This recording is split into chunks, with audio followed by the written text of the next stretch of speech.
So I did like the Polka King. We see so many examples of people who claim to love America, claim to be patriotic, but you get the sense that deep down they really could care less. And whether that's politicians or scam artists or whoever it is, for us to see a representation of someone who's admittedly a con artist, but deep down you always got the sense that he loved America and he was grateful for his success. However illegally obtained that success might have been, he was deep down grateful for the country that he felt allowed him to achieve that success. I thought it was really nice. And I thought the movie did such a good job making this character, Jan Lewan, so likable. You see his back's against the wall. He's buying lottery tickets, hoping for a win. He's asking, can I clean dishes after there's no pizza deliveries? And the guy's like, no, but you can clean out the grease trap. And then you see him crying in his car at the end of the day. You just totally feel for him. And I think you could say it's ethically questionable because the movie does really make it seem like his actions were to a degree justified.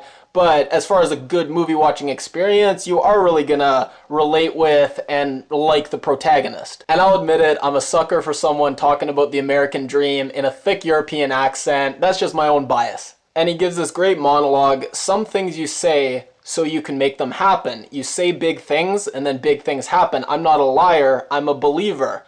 And it's just such a timely speech because, ironically enough, in America right now, you have a president who would completely agree with that philosophy and completely agree with that monologue. And I really did like the scenes with the Pope we got, kind of contrasting this in America, cutting corners, achieving success with the more old world morality from the old country where he came from. And there is some nice meta humor. Early in the movie, one of the characters says, be careful, these things have a tendency to snowball. If you know where this is going, it's a nice little tongue-in-cheek reference. And then Vanessa Bayer is in this, a really small role. She's just dancing in a bear suit for about 10 seconds. She can do no wrong in my book. She was absolutely hilarious when she's on screen. When they refer back to her later in the movie, it's funny as well. And now I'll get into some mild spoilers. So basically what he was doing is a Ponzi scheme. So what a Ponzi scheme is you advertise these incredibly high returns on investment. So all these people flock to your company and some of them invest and then some of them want their money back. And you say, well, how do you pay these outrageously high returns on investment?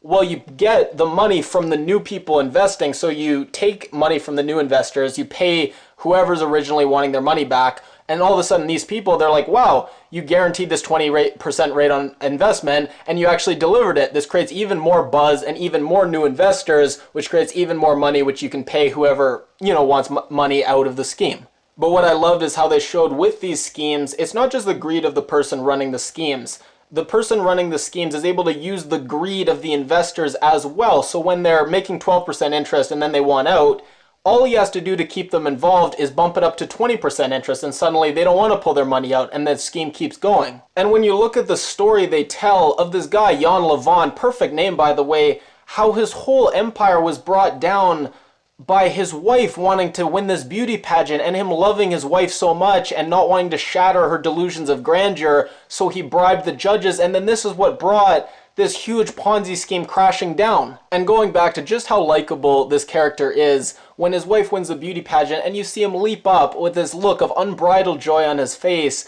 and this look of joy on his face, right till him getting let off in handcuffs, going to prison, he never loses this cheer and this smile. And what I loved was it showed how he got stabbed in prison. And that's an actual thing that happened. They showed the newspaper clipping. And it just contrasted so many of these crooks who you feel did the same thing as him and ripped off people.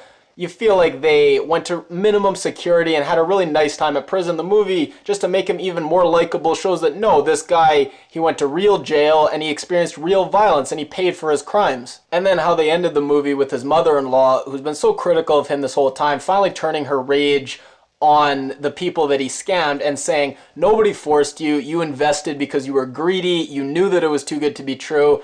It's an interesting, different take. We hear a lot about how evil and scummy the people behind these schemes are. We never really hear this other take that kind of the victims of the schemes maybe had something to play or should take some responsibility as well.